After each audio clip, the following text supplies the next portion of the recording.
I was not on council at the time, but I wish for our neighborhood that that bank wasn't there. I'll just say that publicly. It's not anything to do with this, but it actually makes this a heck of a buffer compared to that bank. We've got, it's been interesting, some of the concerns I've got, and Mr. Mayor, if you'll forgive me and my fellow council members, Don Vaughn said he spent, his group has spent hundreds of hours on this. I've spent a few myself, Mr. Vaughn, and my fellow neighbors, because this is not one that I take very lightly, not that I take any of them lightly.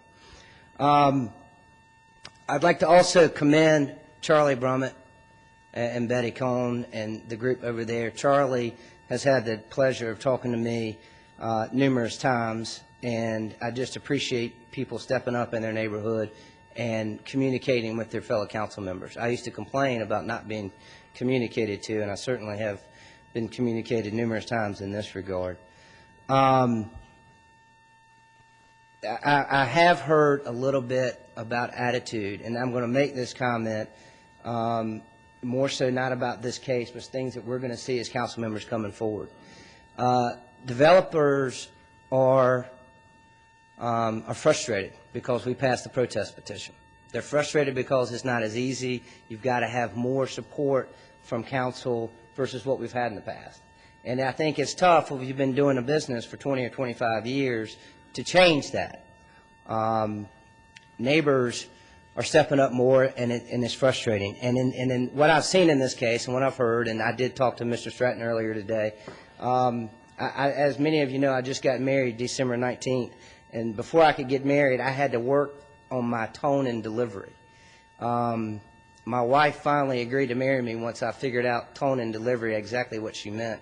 Sometimes I've seen in these meetings, in these cases, that the tone and delivery could have been a little bit improved. And instead of saying things like, we did this to appease the neighborhood, say it because you did it to conform with the neighborhood. And we need to do that. And that's not a shot necessarily at Mr. Stratton, but I know it's going to be frustrating for any other developers coming forward. And I don't want developers to go away from the city of Greensboro, but I want there to be a more cohesive blend of working together.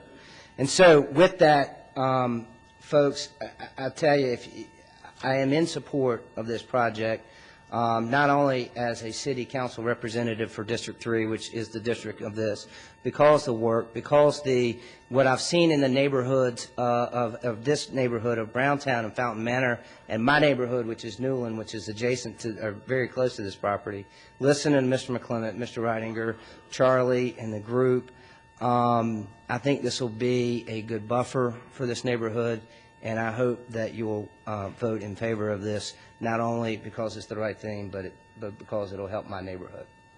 Okay, I want to remind Council, Mr. Matheny, that we really need a motion. I move to engage before we engage in discussion in yes, deference to all council members. I make a motion to approve agenda item number 11. 11 doesn't. Is there a second to the motion? Motion has been made and seconded.